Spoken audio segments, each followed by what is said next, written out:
안녕하세요. 저는 40대 초반 여자입니다. 남편은 회계사고 잘 나가는 회계법인 출신이었죠. 물론 저랑 결혼을 전제로 만나고 있을 때의 일입니다. 저는 대기업 회계팀에서 근무하고 있었으니까요. 같은 직종이라서 말이 잘 통했던 남편과는 일로 만난 사이였습니다. 열심히 일하는 남편의 모습을 보면서 참 괜찮은 사람이라는 생각을 하고만 있었는데 어느 날 정말 갑자기 남편이 저에게 그동안 지켜봐왔다면서 사귀어달라고 하는 겁니다. 솔직히 제가 그렇게 예쁜 편은 아니라는 걸 저도 알고 있거든요. 그런데 왜 저한테 그런 말을 하나 의심을 했었습니다.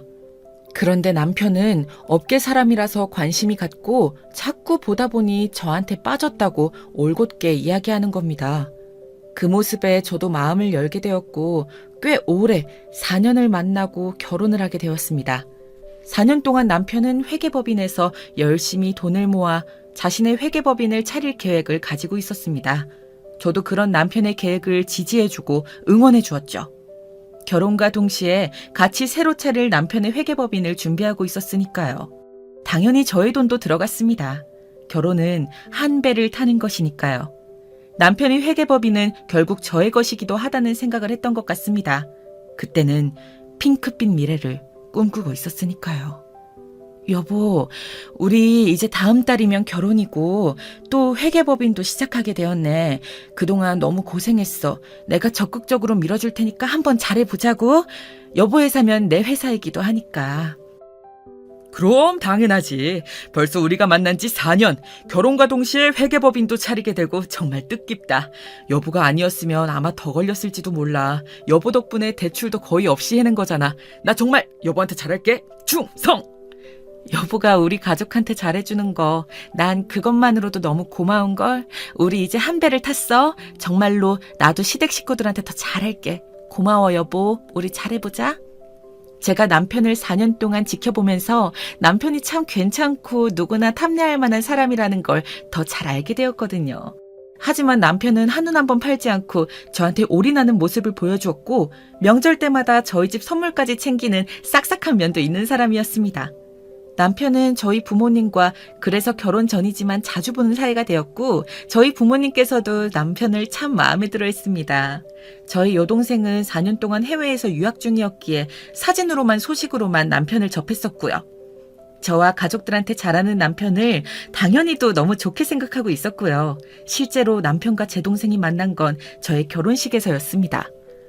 결혼 후 저는 다니던 대기업에서 계속 회계 일을 했고 남편은 새로 차린 회계법인 자리를 잡느라 바쁘게 보냈습니다.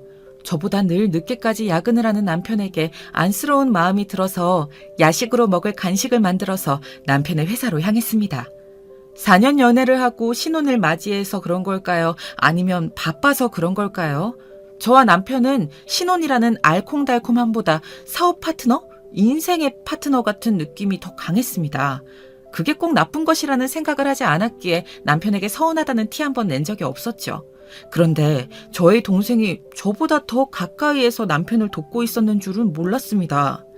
여보, 야근하느라 고생 많지? 야식 만들어 왔어. 깜짝 놀랐지? 퇴근하고 밥 대충 챙겨 먹고 쉬고 있는데 아직까지도 열심히 일할 여보가 생각나서 안 되겠더라고. 간단히 떡갈비 도시락 좀 쌓아봤어. 왔어? 웬일로 왔대? 그게 늦은 시간까지 처제가 같이 고생해줘서 이미 치킨 시켜 먹었는데. 떡갈비 도시락도 참 맛있겠다. 그치, 처제? 네, 그럼요, 형부. 언니, 내가 회계법인 들어가는 게 꿈이잖아. 인턴처럼 형부네 회사에서 일하는 경험이 도움이 될 것 같아서. 야근하지 말고 형부는 얼른 가라고 했는데 내가 고집 부려서 남아 있었어. 치킨 먹을 때 언니도 부를 걸 그랬다. 미안. 아니, 연희 너는 아직도 집에 안 가고 인턴처럼 일 도와주는 거야 알고 있었지만 야근까지 둘이 같이 하고 있을 줄은 몰랐잖아. 그러면 진작 언니한테 얘기를 하지. 떡갈비 도시락도 맛있을걸? 치킨이랑 다르지. 얼른 이것도 먹고 마저 일해. 고마워 여보. 다음부턴 이야기하고 와. 그러면 우리가 안 먹고 여보랑 같이 먹게 기다릴 수 있으니까. 그것보다 우리 동생 야근까지 시키지 않는 게 더 먼저가 아닐까? 으이구. 나를 놔두고 우리 연희를 데려다가 일하게 하면 어떡해. 내가 도와주는 게 더 빠를 텐데. 연희도 쉬고 싶을 텐데 형부 회사라서 야근하자고 하면 거절도 못할 거 아니야. 우리 동생 너무 부려먹는 거 나 서운해. 아니야 언니. 아니래도 형부는 야근하지 말라고 했는데 내가 더 현장 경험 쌓고 싶어서 있겠다고 한 거야. 제가 있어서 방해된 거 아니죠 형부? 당연하지. 처제가 있으니까 한결 수월해. 정말이야. 여보가 도와주면 물론 더 빠르지만 여보도 하루 종일 고생했을 텐데 괜히 내가 더 일하게 하고 싶지 않아서 그랬어. 정말이야. 믿어줘. 하여간 내 남편, 내 동생 둘 다 배려심 넘쳐가지고 알겠어. 이거 떡갈비 먹고 다시 힘내서 해보자. 내가 도와줄게. 연희는 떡갈비 같이 먹고 얼른 들어가. 알겠지?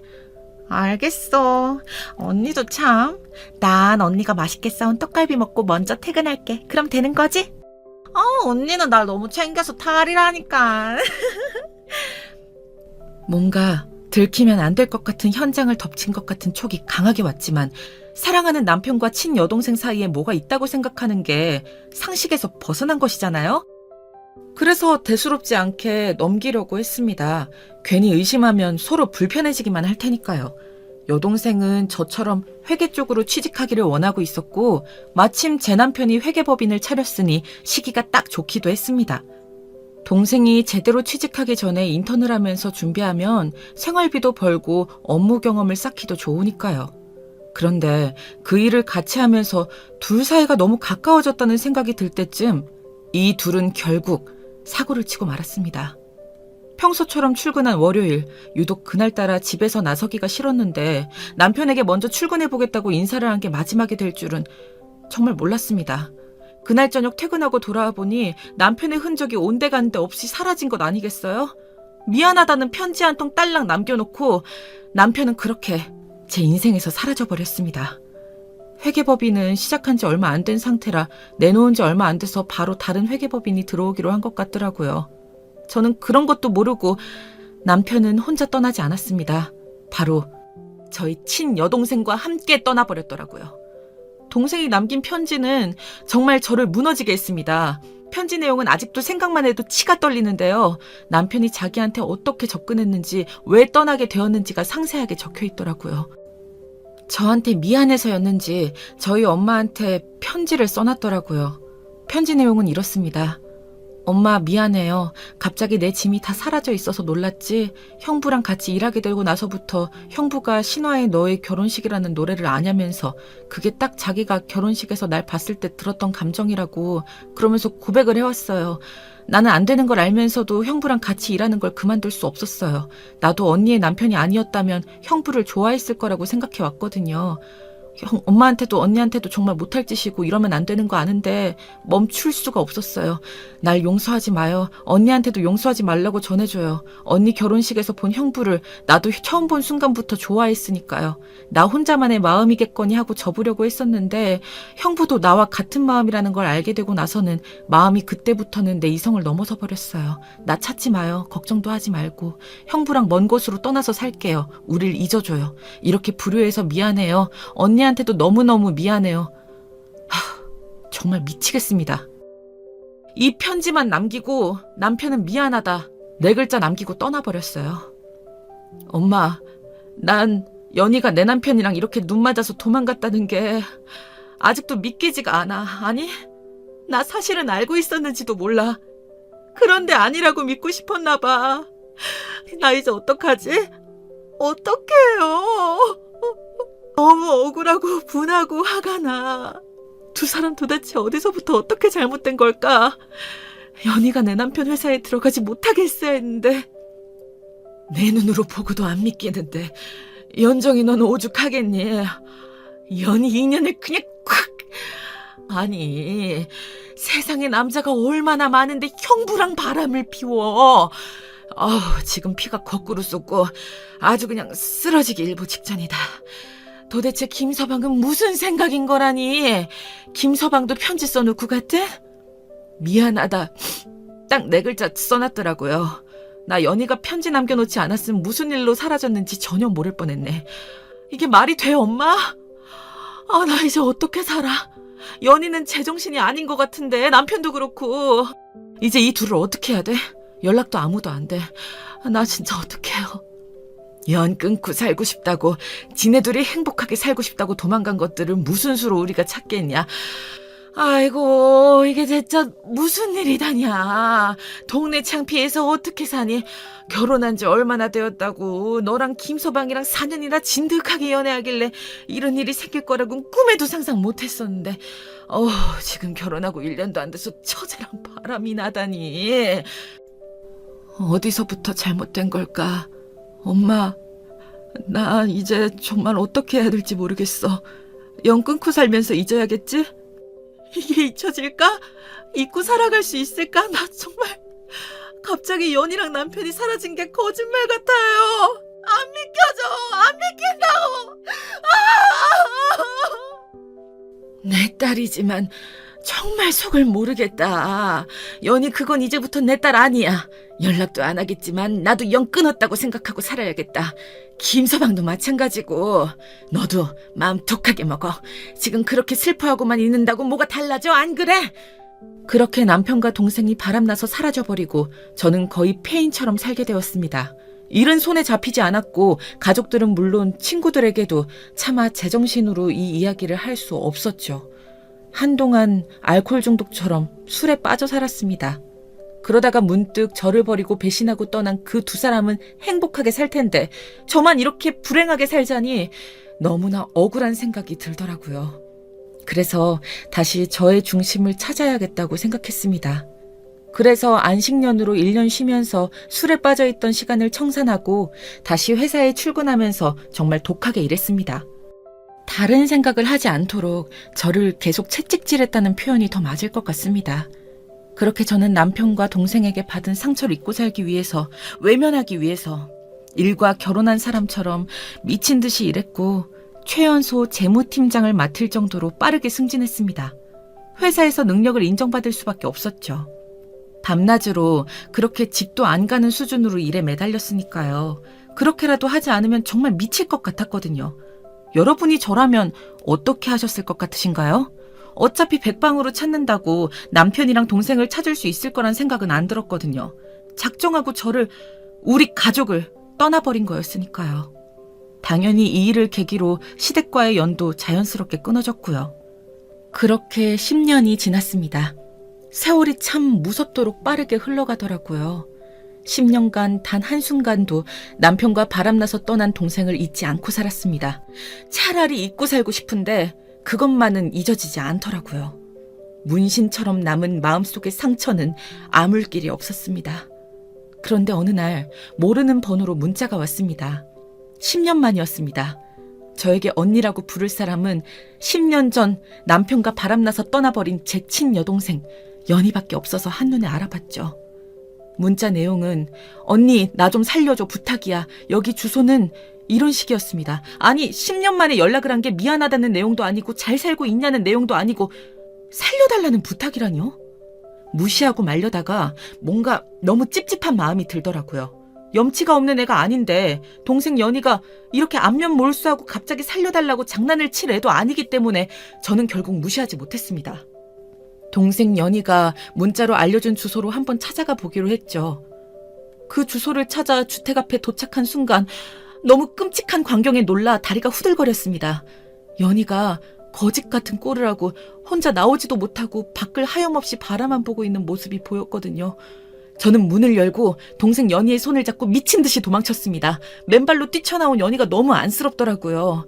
제 차에 얼른 태워서 고속도로로 전진 또 전진했습니다. 옷이 다 해져서 낡아가지고 옷이라고 할 수 없을 정도인 것을 입고 있더라고요.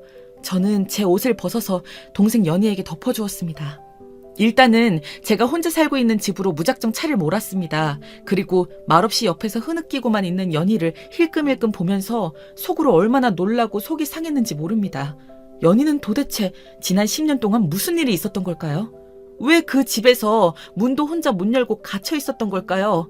동생 연희를 본 순간 구해야겠다는 생각밖에 안 들어서 얼른 동생 연희를 데리고 빠져나왔지만 정말 이해가 되지 않는 것들 투성이었습니다. 그 주소와 저희 집과는 한 2시간 반 정도 떨어진 곳이었기에 한 1시간 정도 도로를 달리다 보니 저도 연희에게 이야기를 들어봐야겠다는 생각이 들어서 말을 걸었습니다. 연희야, 어떻게 된 거야? 10년 만에 연락해서 살려달라니. 너 그러고 있는 꼴을 보니까 내가 못 참겠어서 일단 데리고 도망왔는데 도대체 김준성 그 사람이 너한테 무슨 짓을 한 거야? 말해봐. 다 괜찮으니까. 언니, 와줘서 정말 고마워. 난 다시 세상 밖으로 영영 못 나오는 줄 알았어. 기회가 생긴 순간 언니밖에 안 떠오르더라. 언니라면 와줄 거라고 생각했나 봐. 정말 고마워.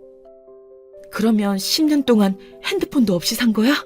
집에 갇혀서 사는 것 같던데 왜 네 손으로 문을 열고 나올 수도 있는데 못 나오고 창밖만 바라보고 있던 거야? 도대체 무슨 일이 있었던 거냐니까. 나 너무 놀라서 말도 안 나오고 정말 1시간 달리고 나서야 물어보는 거잖아. 힘들면 천천히 말해줘도 돼. 하지만 진실을 덮을 생각은 하지 말고. 알겠지? 동생 연희는 말없이 끄덕이면서 하염없이 창밖을 바라보며 눈물을 연신 훔치더라고요. 대체 무슨 일이 있었던 건지 저는 정말 상상이 안 가더라고요. 어떤 상상을 해도 해외 유학을 갈 정도로 사교성도 좋고 활발한 동생 연희가 집안에 갇혀서 10년을 살았다는 게 말이 안 되었으니까요. 옷도 다 낡았는데 겨울이었고 집안에 보일러는 틀어놓았던 건지 정말 동생 연희를 말도 안 되는 이유로 학대한 건 아닐까 나쁜 상상들에 사로잡히게 되었습니다. 그러면서 정말 그게 진실이 아니길 간절히 바랐죠. 한때는 저희 남편이었던 사람이니까요. 그 정도로 악질이 아니길 바라고 또 바랐지만 왜 이런 기대는 항상 저버리지 않는 걸까요? 언니, 나 이제 얘기할 준비 되었어. 형부랑 도망치고 한동안은 정말 일도 안 하고 둘이서 신혼처럼 세상에 둘밖에 없는 것처럼 그렇게 살았어. 언니한테 미안할 정도로 말이야. 그런데 그게 나의 죄인 줄도 모르고 그 시간들을 나를 감금하는 족쇄가 되었어. 김준성 그 인간은 악마야, 언니. 그게 무슨 소리야? 회계법인까지 차렸던 사람이 무슨 이중인격이라도 가지고 있었던 거야? 내가 4년 만나는 동안 그리고 1년도 안 되는 세월이었지만 그동안은 정말 착실하고 열심히 사는 사람이었는데 정신적인 문제도 없는 것 같았고 몸도 마음도 건강한 사람이었다고 생각했는데 그게 다 착각이었나? 날 가두기 시작한 건 우연히 우체국 택배 아저씨랑 이야기를 나누는 장면을 목격당하면서부터 시작되었어. 내가 전부 김준성이라는 인간 소유라고 생각했던 거지. 날 같은 사람이 아니라 인형처럼 취급했어. 김준성 그 사람은 집착이 심한 정신병이 있는 사람이었어. 날 그날 처음 때렸어. 때리면서 다른 외간 남자랑 눈도 맞추면 안 되고 이야기도 하면 안 된다면서 날 가두고 묶었어. 집을 벗어날 수 없게 방에 가둬놓고 마음에 안 들면 때렸어. 내 옷을 다 가져다 버리고 지금 입고 있는 이 거적대기만 남겨놨지. 맞으면서 찢긴 것들이야. 뭐? 말도 안 돼. 그런 습성이 있을 거라고는 전혀 생각도 못했는데 왜 하필 너한테 이런 몹쓸 짓을. 난 그것도 모르고 널 너무 원망했어. 김준성 그 새끼랑 같이 날 배신하고 떠났으면 잘 살았어야지. 이게 뭐야? 왜 그동안 도망치지 않은 거야? 시도할 때마다 어떻게 알았는지 달려와서 날 다시 가두고 때리더라고. CCTV를 설치해 놓은 걸 확신했지. 난 10년 동안 인간 같지 않은 삶을 살았어, 언니. 내가 언니를 배신하고 미친놈을 만나서 이렇게 죗값을 치른 게 아닐까? 나 너무 살고 싶었어. 앞으로 언니 배신한 죄 정말 속죄하면서 살게. 제발 그놈한테만 날 보내지 말아줘. 그놈은 회계일은커녕 나는 몇 달간 아무 일도 안 하고 벌어놓은 돈을 쓰기만 했어. 그리고 남은 돈은 도박에 손을 대면서 점차 사라져갔지. 도박이라고? 도박에까지 손을 댔단 말이야? 그래서 집이 그렇게 허름했던 거였구나. 난 당연히 좋은 곳에서 회계법인 차리고 둘이 회계일하면서 살고 있을 거라고 생각했어. 어차피 찾아도 찾아지지 않을 거라고 생각하고 아예 찾는 것도 포기했지. 작정하고 우리 가족을 떠난 거였으니까. 그런데 그렇게 끔찍한 범죄를 당하고 있었다니 믿기지가 않는다. 김준성 정말 가만두지 않을 거야. 이제 걱정 마. 내가 미안해, 내가. 언니가 미안해할 건 없지. 오히려 언니가 이런 일을 당하지 않아서 다행이지. 내가 미친년이었어. 정말 미쳤던 거야. 형부가, 아니 그 새끼가 이런 범죄자 같은 성향이 있는지도 모르고 언니, 그 인간 도박하는 곳 내가 알아. 그 새끼 감방에 쳐넣자. 제발 부탁이야. 안 그러면 그 미친놈은 스토커처럼 날 쫓아올 거야. 내가 자기 소유인 줄 알거든. 제발 그 끔찍한 지옥에 다시 갇히고 싶지 않아. 언니, 나 살고 싶어. 부탁할게. 사정하면서 울음보를 터뜨리는 동생 연희를 보고 있자니 한쪽 가슴이 너무나 아려오는 거 있죠. 정말 어쩌다가 제 남편은 그런 짓을 저지르게 된 걸까요? 원래 그런 사람이었던 걸 제가 몰라본 걸까요? 아니면 동생을 향한 마음이 너무 강해져서 집착으로 변해서 그렇게 된 걸까요? 그렇게 성실했던 사람이, 일밖에 몰랐던 사람이 동생에게 그런 끔찍한 짓을 하고 10년 동안 감금을 했다는 게 정말 듣고도 믿어지지가 않더라고요. 그러나 동생 연희의 꼴을 보니 안 믿을 수도 없는 지경이었고요. 그래서 동생이 더 위험해지지 않도록 남편의 도박에 대해 자세히 이야기해달라고 했습니다. 네 말이 사실이라면 정말 위험한 인간인 거잖아. 내가 김준성 그 새끼 회계법인 차린다고 내가 모아둔 돈까지 넣어서 한 건데 그걸 홀랑 빼먹고 갔는데 그런 집에서 살게 하다니 도박으로 대체 얼마나 날려먹은 거야. 도박으로도 넣을 수 있지만 널 지금까지 감금한 것도 분명 죄야. 내가 어떻게든 그 새끼 감방에서 썩게 만들게. 그러니까 조금 더 자세히 말해봐. 언니 고마워. 정말 고마워. 김준성 그 새끼 처음엔 날 가둬놓고 술을 사러 간다더니 한동안 안 오더라고. 그러고는 도박할 때 쓰는 칩을 가져와서 망했다고 막 그러는 거야. 그때 알았어. 이놈이 도박에 빠졌구나. 다시 회계법인을 차릴 일은 없겠구나. 그렇게 야금야금 까먹다가 이 집까지 아마 넘긴 걸로 알고 있어. 내가 언니한테 문자를 보낼 수 있었던 게 바로 집 보러 온 사람 덕분이거든. 나 대신 신고해주겠다는 거 문자 한 통만 쓰게 해달라고 했어. 그렇게 연락한 사람이 언니고. 아니 연희야, 이 바보야. 그동안 왜 신고를 안 했어? 신고했으면 더 빨리 벗어날 수 있었을 텐데 왜 그랬어? 내가 그리고 그 문자 받고 안 오면 어쩌려고 그런 거야? 아, 너도 정말. 내가 염치 없어도 그래도 언니라면 날 구하러 와줄 거라고 생각했어. 난 혼자서 도망칠 힘이 없었는데 경찰에 신고해도 부부라고 하면서 데려가면 끝이더라고. 난 이미 시도했다가 두들겨 맞고 더 심하게 감금당하고 말았어. 그래서 혼자서 문을 열고 나갈 수 있는 상태여도 심리적으로 나갈 수 없다고 생각하고 스스로 갇히게 되는 지경까지 온 거야. 언니 말대로 나 정말 바보 같다. 그치? 정말 너무 고생했어 그동안. 김준성 그 새끼 내가 반드시 감방에 넣을게. 그 도박에 쓴 칩 혹시 뭐였는지 어떻게 생겼었는지 기억나? 일단 우리 집으로 가서 씻고 제대로 된 옷으로 갈아입자. 언니 너무 고마워. 나 정말 그동안 언니한테 미안해서 죽는 줄 알았어. 언니 마음을 내가 모조리 찢어버리고 나왔는데 난 또다시 언니한테 손을 내밀다니. 그런데 그럴 수밖에 없었어. 날 살려줘서 너무 고마워, 언니. 알겠어. 그러니까 이제 그만 울고 그만 고맙다고 하고 한숨 눈 좀 붙여. 1시간은 더 가야 되니까. 춥지? 히터 최대한 세게 틀고 갈게. 이제 아무 걱정 말고 안심해. 그 이야기를 들은 동생은 그제서야 눈을 감고 안도의 한숨을 쉬더라고요. 얼마나 안쓰럽던지 정말 마음이 쓰라렸습니다. 이 꼴을 보면 저희 엄마는 정말 쓰러질지도 모릅니다. 그래서 우선 제 집에서 몸을 회복할 시간을 가지고 그 다음에 차차 엄마한테도 말씀드려야겠다고 생각했습니다. 제 동생을 이렇게 만든 김준성, 그 새끼를 어떻게 감방에 쳐넣어야 할지 그 생각만 하고 있었죠. 김준성 그놈을 얼른 잡지 않으면 동생이 사라진 걸 알고 또 도망치거나 몰래 찾아와서 동생에게 해코지를 할 수도 있겠더라고요. 그래서 검사 사촌 오빠에게 어쩔 수 없이 사정을 털어놓을 수밖에 없었습니다. 오빠, 오랜만에 연락해서 이런 소식 전해서 정말 죄송해요. 사실 지난 10년간 저한테 믿지 못할 일들이 일어났어요. 오빠도 알죠? 제 동생 연희가 제 남편이랑 바람나서 10년 전에 도망가 버린 거. 하루아침에 벌어진 일이었어요. 예상도 못했고요. 그래서 찾지도 않았죠. 일부러 작정하고 숨어버린 사람을 어떻게 찾겠어요. 그런데 동생 연희가 10년 만에 문자로 살려달라고 보낸 거예요. 그래서 지금 제가 구해왔어요.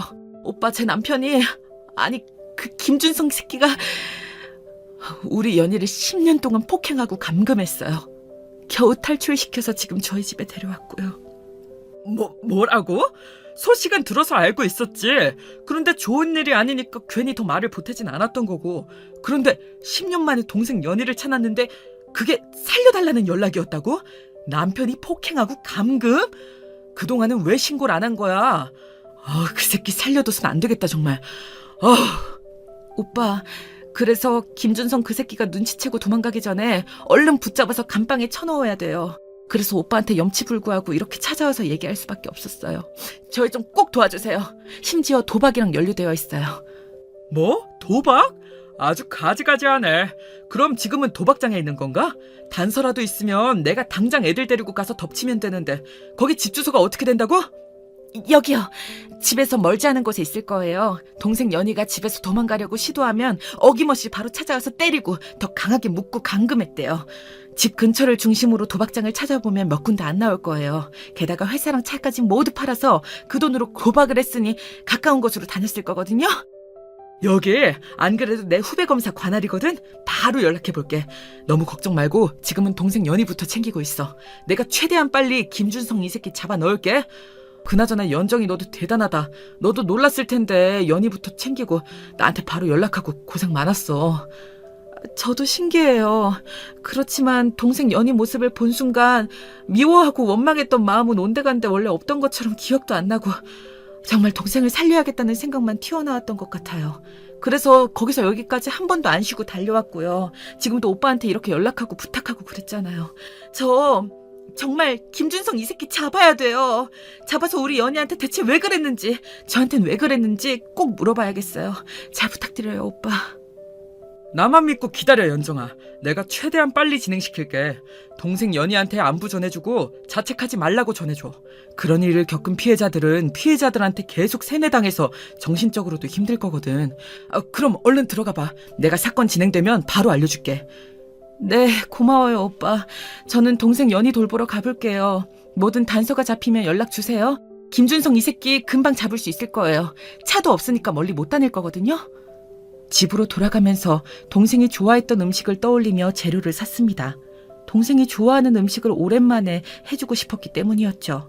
그런 끔찍한 일을 당한 게 너무 안쓰럽고 제가 그 사람이랑 결혼하지만 않았어도, 그래서 둘이 마주치지만 않았어도 이런 일은 안 일어나지 않았을까, 그런 생각이 들었거든요. 저를 배신한 두 사람이지만 지금은 피해자와 피해자로, 참 세상 일이 어떻게 될지 모르는 거더라고요. 집에 도착해서 마주한 동생은 바들바들 떨고 있었습니다. 너무 마음이 아프더라고요. 왜 그러고 있어? 집이 추웠어? 보일러 더 틀어주고 갈걸. 나 방금 검사 사촌 오빠한테 이야기하고 왔어. 다행히 후배 검사가 그 지역 관할이더라. 도박장 파악도 하고 있을 테니 잡는 건 시간 문제일 것 같아. 김준성 그 새끼가 빠르면 내일이라도 잡히지 않을까? 그리고 오늘은 이렇게 나랑 같이 있는데 절대 여기 못 찾을 거야, 절대. 그러니까 너무 불안해하지 말고. 고마워, 언니. 사실 10년 동안 이렇게 멀리 도망쳐본 적이 한 번도 없어서 불안하기도 하고, 사실 모든 게 꿈만 같아. 언니, 이거 꿈 아니지? 그치? 나 언니가 구해줘서 여기 있는 거잖아, 그렇지? 그럼 당연하지. 아무 걱정 마. 김준성 그 새끼를 이제 다시 보는 일은 없을 거야. 보더라도 법정에서 했겠지. 그동안 10년 동안 너무 고생 많았어. 아휴, 네가 미웠어도 찾아라도 볼 걸 그랬나 봐. 날 배신하고 남편과 함께 떠나버린 널 찾는다고 무슨 의미가 있나 싶었었어. 그러지 말걸. 널 찾았어야 하는데 미안해. 언니, 내가 언니 입장이었으면 절대 날 구하러 오지 않았을 거야. 언니니까 날 구하러 와준 거지. 배신은 내가 했는데 왜 언니가 날 찾지 않은 거에 미안해. 아마 그때 언니가 날 찾았더라도 찾아지지 않았을 거야. 감금은 도망친 지 1년도 안 돼서 시작되었거든. 정말 그 새끼 벌받게 하자. 그런 잘못된 생각으로 너한테 저지른 범죄들 다 죗값 치르게 해야지. 내가 반드시 꼭 그렇게 만들 거야. 꼭 할 거야. 동생 연희에게 새 옷을 주고 좋아하는 음식들을 차려주고 같이 이야기를 하다 보니 어느새 새벽이 되었더라고요. 동생 연희를 재우고 심란한 마음을 이제야 털어볼 수 있었죠. 저도 그날 하루 너무 길고 힘들었거든요. 문자를 보자마자 불현듯 이끌리는 마음에 안 가면 찝찝할 것 같은 그 마음에 달려간 곳에는 사람 꼴을 하지 않고 있던 10년 전 남편과 함께 도망간 친여동생이 있었으니까요. 그것도 처참한 몰골을 하고서요. 심리적으로도 신체적으로도 굉장히 미약한 상태였습니다.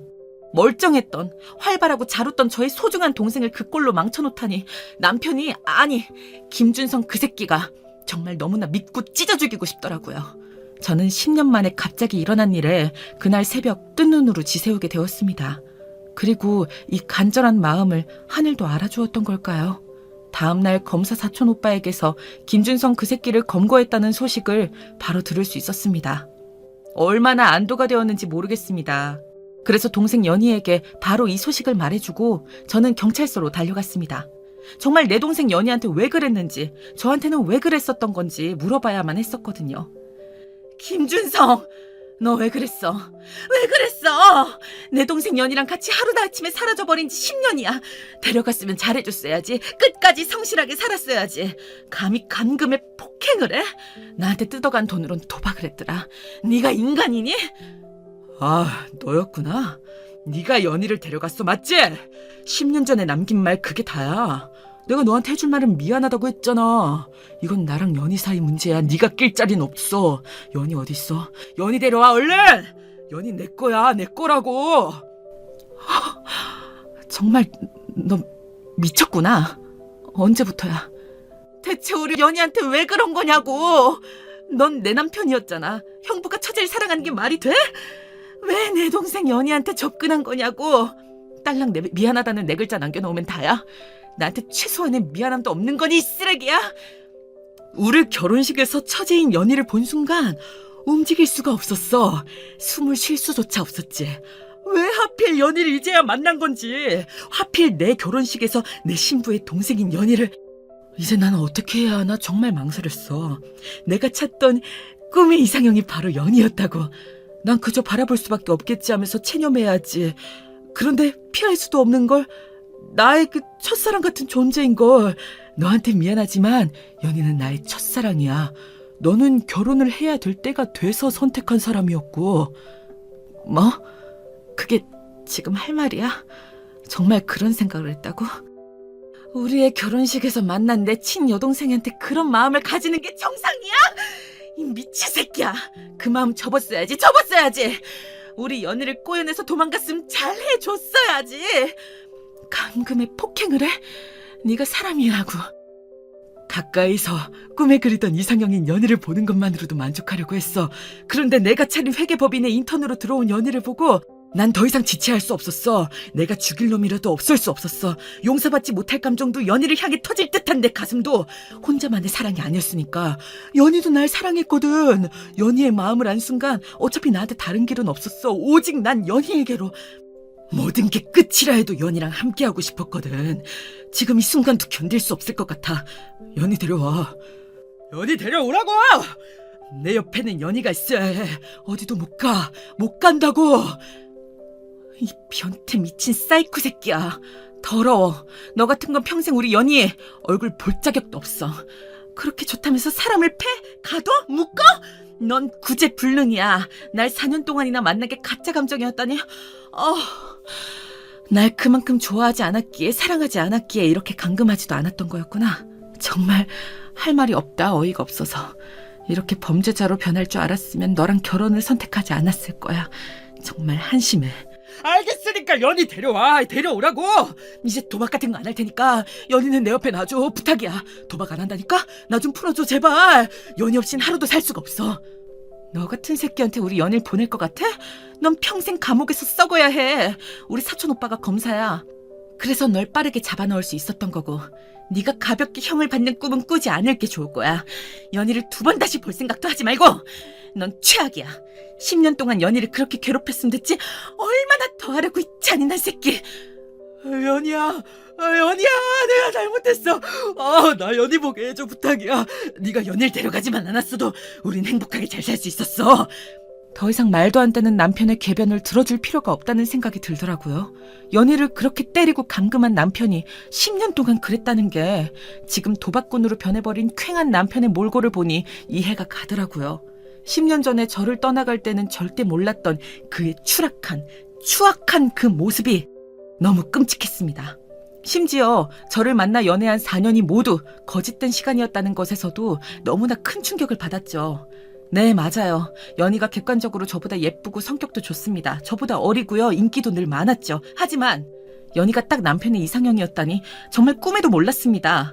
하긴 그러니까 하루아침에 도망을 가버릴 마음까지 먹었겠죠. 동생 연희는 뭣도 모르고 대학 졸업 후 제대로 된 사회생활을 해보기도 전에 제 남편에게 붙잡혀서 10년을 그렇게 갇혀 살았습니다. 너무 끔찍하잖아요. 아직도 저는 제가 왜 남편을 결혼 상대로 생각했을까?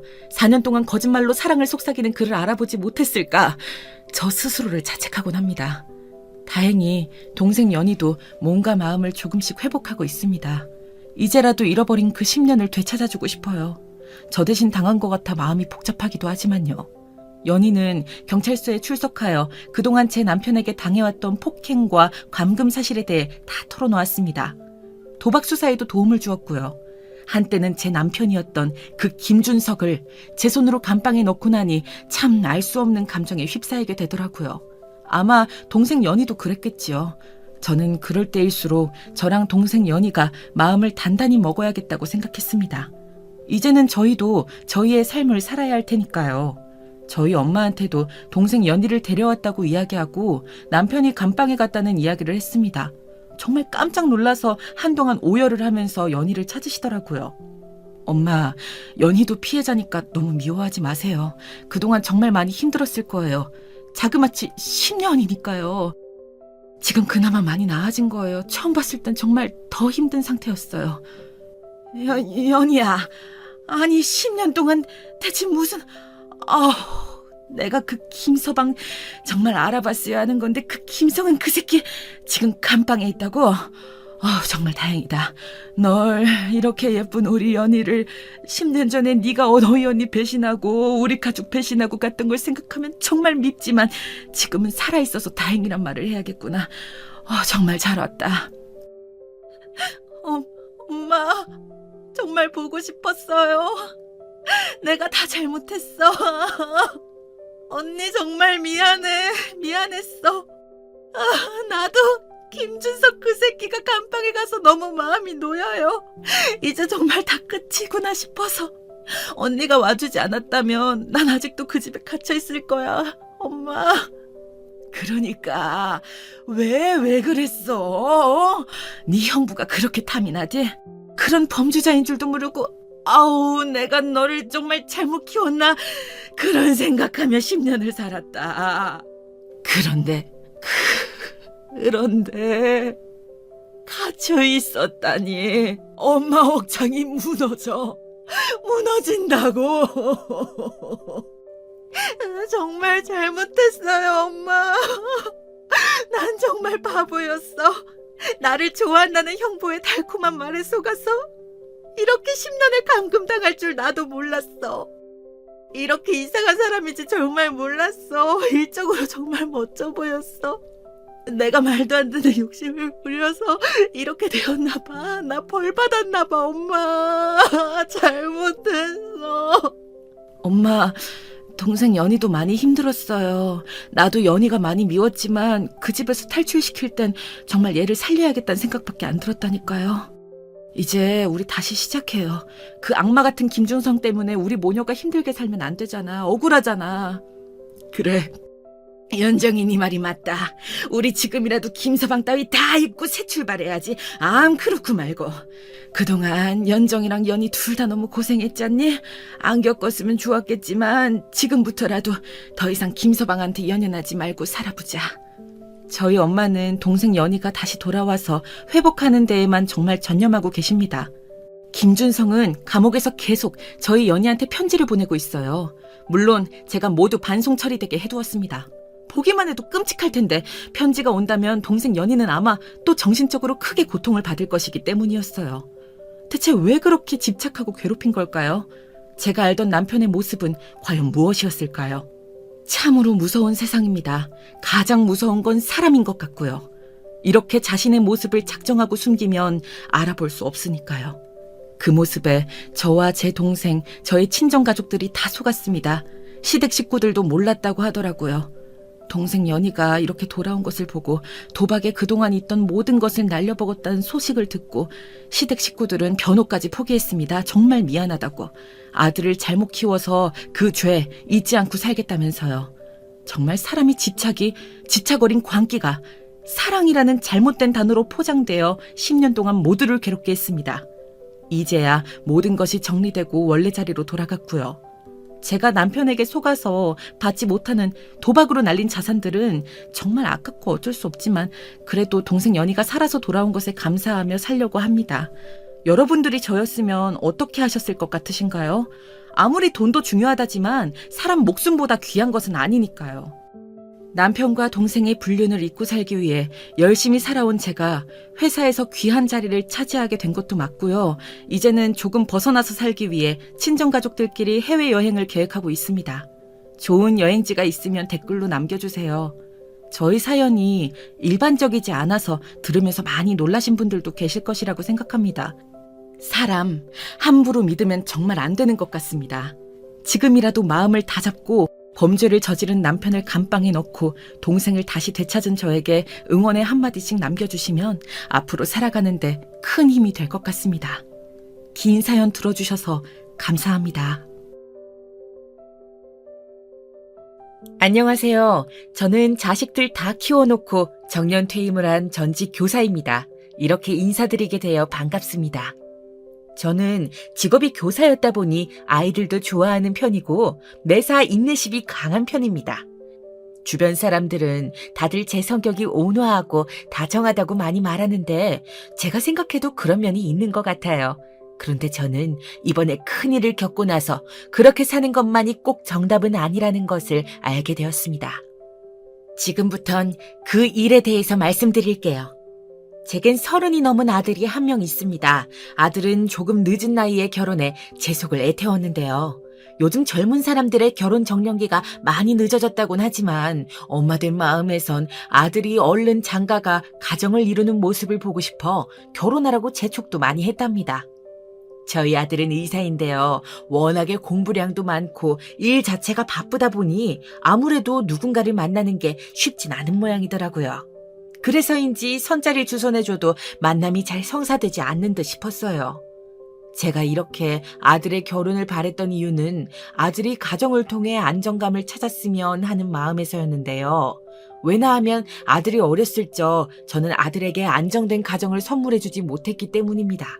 남편과 이제 정이부터 부부로서 살아나가려던 때 겨우 20대의 시절 너무 젊디 젊은 날 갑작스럽게 남편의 비보를 접하게 되었습니다. 아이고, 이를 어째? 글쎄 지금 자기 남편이 응급차에 실려갔대. 뭐라고요? 아니 그게 무슨 말이야? 내 아들이 응급차에 실려갔다니? 사고를 당한 것 같아요. 아까 저기 상가 건물에 불이 크게 났었는데 그 안 가게에 있었나 봐요. 아우 어쩌면 좋아요. 동네 아주머니가 눈물을 글썽이며 전한 비보에 급히 시어머니와 함께 병원으로 달려갔지만 남편은 이미 이 세상 사람이 아니었습니다. 시어머니는 그대로 쓰러졌고 저는 혼미한 정신을 가눌 길이 없어 그대로 응급실 베드를 부여잡고 서 있었습니다. 드라마를 보면 중환자실 앞에서 오열하는 장면이 참 많이 나오던데 저는 그 젊은 나이에 알아버렸답니다. 사람이 너무 충격을 받으면 눈물조차 나오지 않는다고요. 현실을 인정하기 힘들었던 전 남편의 장례식 내내 물 한 모금 제대로 먹지 못했어요. 동네 아주머니가 겨우겨우 떠주시는 물을 받아 먹어가며 그래도 살아야지 다짐했는데 머릿속으로는 남편 생각을 떨쳐내지 못하고 있었지요. 장례식이 끝나고 남편의 유품을 하나하나 정리하던 때 시어머니는 절 붙잡고 이리 말씀하셨습니다. 그 말씀이 아직도 사무치듯 가슴속에 남아있는데요. 너나 나나 산 사람은 살아야 한다. 거기다 넌 앞날이 창창하지 않니? 떠나거라. 어머니, 안 가면 안 될까요? 저 그 사람을 잊을 수가 없어요. 가거라. 시어머니는 이 한마디만 하시곤 등을 보이셨어요. 그 등이 새삼 차갑고 두렵게 느껴져 저도 모르게 등을 껴안고 앙앙 울음을 토해내고 말았지만요. 당시 전 시어머니의 손길이 필요했습니다. 남편을 아주 많이 닮은 우리 어머니가요. 당시 제 뱃속엔 남편의 아이가 살아 숨쉬고 있었기 때문입니다. 저는 그제야 그때까지 숨겨왔던 임신 사실을 토로했고 놀란 눈을 꿈뻑이시던 시어머니는 이내 저를 받아주셨습니다. 친정집에선 과부가 된 저를 안쓰럽게 여기시며 얼른 친정으로 돌아오시길 바라는 눈치였지만 저는 아이를 낳을 때까지만이라도 시어머니 옆에 남아있고 싶었습니다. 남편의 자취를 조금이나마 느낄 수 있는 공간에서 남편을 닮은 사람 옆에서 마음의 깊은 공허함을 채우고 싶었죠. 그게 태어날 우리 아이를 위해서도 좋을 거라 생각했어요. 하지만 막상 아이가 태어나자 제겐 또 다른 사건이 터지고 말더군요. 시아버지가 암에 걸리셨다는 소식이었어요. 세상에, 말도 안 돼요, 선생님. 정말이에요? 정말 이 양반이 암이에요? 시아버지와 시어머니는 금슬이 나쁘지 않은 부부이셨습니다.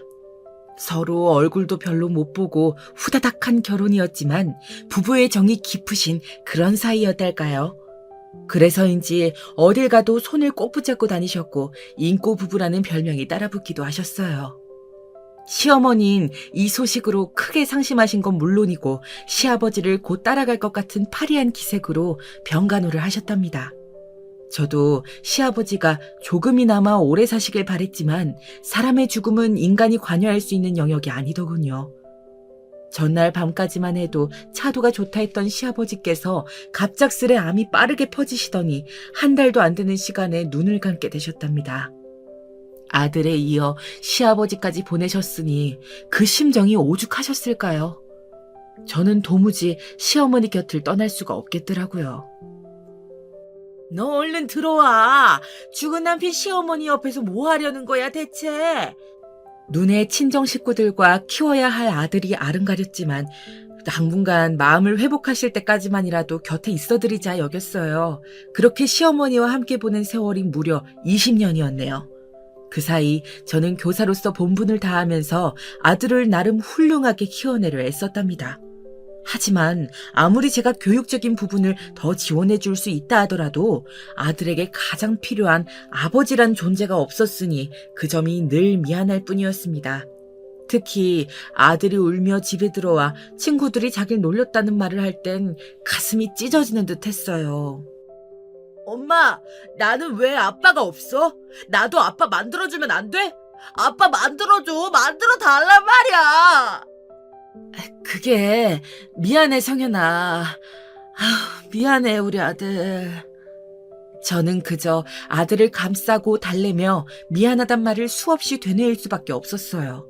그런데 어렸을 적엔 그렇게 약하고 잘 울었던 아들이 어느새 장성하여 씩씩하게 크는 듯 하더니 다른 면모를 보이더라고요. 전교권에서 1등이란 성적표를 받아오는 겁니다. 그리고 자신은 의대에 가겠다고 하더라고요. 엄마, 나 의대에 가서 아픈 사람들을 돌보고 싶어요. 그때 우리 아버지도 조금만 응급처치가 빨랐으면 살 수 있었다고 했잖아요. 다른 사람들에겐 그런 고통 겪게 하고 싶지 않아요. 사실 남편은 응급실에 도착하고도 치료가 늦어져 허탈히 죽음을 맞이했는데 술을 먹고 저도 모르게 주절주절한 이야기를 기억했는지 아들이 어린 나이에 들었던 그 이야기를 가슴에 품었나 봅니다. 마음 아프게도 그 이야기를 꺼내어 꼭 의사 가운을 입겠다 하더군요. 그렇게 아들은 정말로 자기의 바람대로 의대에 가 의사가 되었고 저는 너무 대견할 뿐이었답니다. 가끔은 세상을 떠난 시어머니 묘에 찾아가서 가끔은 남편 묘에 찾아가서 우리 아들이 이렇게 컸다고 속삭이다 오기도 했어요. 그리고 내심 속으로 아들이 이제 결혼만 하면 내 역할은 끝나겠구나 하고 여겼어요. 그런데 이 녀석이 30이 넘고 나이가 차도 여자를 데려올 생각을 안 더군요. 성현아, 강요하는 건 아니지만 이젠 나이가 드니까 엄마도 손주 보고 싶고, 아니 손주까진 아니더라도 너 결혼해서 잘 사는 건 보고 싶은데 엄마는 시간 가는 게 참 아깝다. 언젠간 이렇게 살그머니 말한 적도 있었는데 아들은 제 말에 빙그레 웃을 뿐 아직은 일이 좋다는 말만 하더라고요. 그러다 그로부터 6개월 후 정말 갑작스레 저녁을 먹는 자리에서 결혼하고 싶은 여자가 있다고 말을 꺼내왔어요. 얼마나 놀랐는지 먹던 갈비찜이 체할 뻔했습니다. 워낙에 속마음을 잘 드러내지 않는 녀석이긴 했지만 1년이나 만나왔던 여자가 있었으며 그 여자와 결혼 이야기를 나눴고 부모님까지 배웠다는 말을 전해 듣는데 놀라지 않을 수가 없더군요. 다급한 마음에 어떤 여자나 물었더니 나이는 아들보다 5살 어렸는데 쇼핑몰도 운영하고 카페도 운영하는 사업가라고 하더군요. 저는 벌써부터 아가씨의 모습이 상상되는 듯하여 얼른 데려오라며 주책을 떨었답니다. 약속한 날 새벽부터 장을 봐 가득 맛있는 창을 차려놓고도 가슴이 떨려 죽을 지경이었지요. 어머, 왔니? 들어오렴. 밖에 많이 춥지? 들어와요, 아가씨. 안녕하세요, 어머님. 그런데 사람이 첫인상이라는 것이 있잖아요. 저는 오랫동안 사람을 가르치는 일을 해온 사람으로서 묘한 직감 같은 게 있었는데 그 인상이 약간 쎄하다고 볼 수 있었어요. 어딘지 모르게 찬바람이 도는 것 같은 그런 느낌이요. 게다가 보통 처음 예비 시어머니를 보는 자리에선 낯설어하거나 혹은 어색해하기 마련인데 전혀 그런 기색 하나 없이 약간은 대충 인사를 하곤 자리에 앉더라고요. 물론 성격이 밝고 활달한 아가씨면 낯을 가리지 않을 수도 있지만 그런 차원이 아니었답니다. 무표정이고 잘 웃지도 않는데 그래서인지 저도 모르게 내내 아가씨 눈치를 보게 되더군요. 예비 며느리지만 참 어려운 사람이구나 하고 어떻게 하면 이 고부관계를 잘 다져나갈 수 있을지 갑자기 한꺼번에 여러 생각들이 핑핑 돌았답니다. 엄마, 오늘 그 사람이 많이 긴장했나 봐요. 평소엔 말이 많은 편인데. 그러니? 아유, 역시 그랬구나. 차차 아지겠지. 아직은 처음이니 서로 낯설 거야. 아들의 말에 살짝 안심하긴 했는데 제가 생각했던 것과는 상황이 다르게 풀려져 나갈 것 같은 예감이 들었습니다. 이어진 상견례가 그 시작점이 되었는데요. 우선 며느리 쪽 집안이 아들에게 들었던 것보다 훨씬 잘 산다는 사실을 알게 되었답니다. 안사돈께서 막힘없이 얘기를 하시는데 당황스럽더군요. 어머, 우리 딸이 말을 안 했나 봐요. 얘가 워낙 이런 부분에서 말을 아끼는 편이라 저희 집이 꽤 잘 살아요. 남들은 이걸 이런 말 하면 싸 보인다나 저렴해 보인다는 이유로 아끼던데 전 안 그래요. 부자인 걸 왜 감춰요? 안 그런가요? 저희가 소유하고 있는 건물만 2채예요. 제 딸이 거기 1층 카페를 운영하고 있고요. 아이고, 그러셨어요. 몰랐네요. 바깥 사돈께서 자수성가 하셨다고 들었는데 정말 열심히 사셨나 봐요. 예, 이 양반이 그랬죠. 그래서 저희 딸이 손에 물 한 방울 안 묻히고 귀하게 자란 딸입니다. 제가 품에 끼우고 키운 딸이나 마찬가지예요. 물론 우리 사위가 의사이고 빠지는 조건은 아니지만 저희 집안이 이렇다 하는 정도는 미리 말씀드리는 겁니다. 알고 계시라고요. 아, 예. 저는 사실 그날 혼자 나가는 것이 괜히 민망스럽기도 하고 그날따라 남편이 있었다면 더 좋지 않았을까 싶어 씁쓸한 마음이 있었는데요. 그것도 금방 달아나게 할 만큼 안사돈께선 말씀이 무척 많으시더라고요. 상견례 내내 주렁주렁 진주 목걸이를 달고 오셔선 내내 재력 자랑을 하다 가셨는데 화통하신 성격인 듯하여 좋아 보이다가도 어쩐지 기를 죽이려는 듯 계속 돈 이야기만 하니 뭐라 응수해야 할지 막막하더군요. 저야 그냥 평범한 교사이고 투자나 재테크 같은 거엔 일절 관심이 없어 가진 재산이라곤 알뜰살뜰 모아둔 것밖엔 없었으니까요. 아무쪼록 전 이 이후로 혹여나 며느리가 보인 태도가 저를 얕잡아 보는 것에서 오는 것인가 하는 의심을 처음으로 하게 되었답니다. 가까스로 아니라 생각하려 애썼지만 상견례가 끝나고도 며느린 뭐든 대충대충 시기였거든요. 신혼여행을 다녀와서도 아들과 함께 방문했을 때 은근슬쩍 눈치를 주더라고요. 거기다 아들이 잠시 화장실에 간 틈을 타 저에게 한 질문도 터무니없어 깜짝 놀라게 했고요. 대범하다 못해 공격적이라는 생각이 들 만큼 예의 없는 질문이었어요. 저 너무 피곤한데. 어머님, 조금 일찍 가면 안 되나요? 제가 내일 일정이 많아서요. 카페도 나가봐야 하고 엄마 일도 도와드려야 해요. 아, 그래. 그럼 얼른 가봐야지. 내가 너무 붙잡았구나. 이야기하느라 시간 가는 줄을 몰랐네. 얼른 가렴. 밤에 가면 또 차가 막히니까 지금 떠나는 게 좋겠구나. 네. 그럼 다음에 마저 예약해요. 근데 어머님, 혹시나 해서 여쭤보는 건데요. 안부 전화나 문자 안 드려도 되죠? 제가 그런 건 성격상 좀 힘들어서요. 아, 아니다, 얘. 그런 형식적인 걸 구태여 할 필요가 뭐 있니? 그냥 명절 때 보고 중요한 행사 때만 얼굴 보면 되지. 나는 시집살이 이런 거 일절 시킬 생각 없으니 걱정 붙들어 매라. 내가 상견례에서 했던 말들은 다 진심이었단다. 오히려 제가 당황스러워 급히 말을 이어갔는데요. 순간의 느낌이긴 했지만 제 말에 그럴 줄 알았다는 듯 싱긋 웃는 며느리의 얼굴은 어딘지 표독스러워 보이기까지 했습니다. 그런데 며느리뿐만 아니라 더한 상황이 저를 기다리고 있었어요. 나가면서 저에게 이런 말을 했는데 전 그게 정말 현실로 이루어질지 몰랐어요. 아, 맞다. 그리고 저희 엄마가 언제 한번 전화하신다고 하셨어요. 엄마 집이 여기서 멀지 않거든요? 나이도 비슷하시고 친구처럼 가까이 지내고 싶으신가 봐요. 하고 안사돈을 언급했는데요. 사실 그날 상견례의 기억이 그닥 좋지만은 않아 가까이 지내고 싶진 않았답니다. 그런데 다음 주에 전화가 걸려왔고 만날 수 있겠냐 먼저 물으시더군요. 그것도 제가 하필 선약이 있는 날이었답니다. 선약이 우선이라 정중히 거절을 했는데요.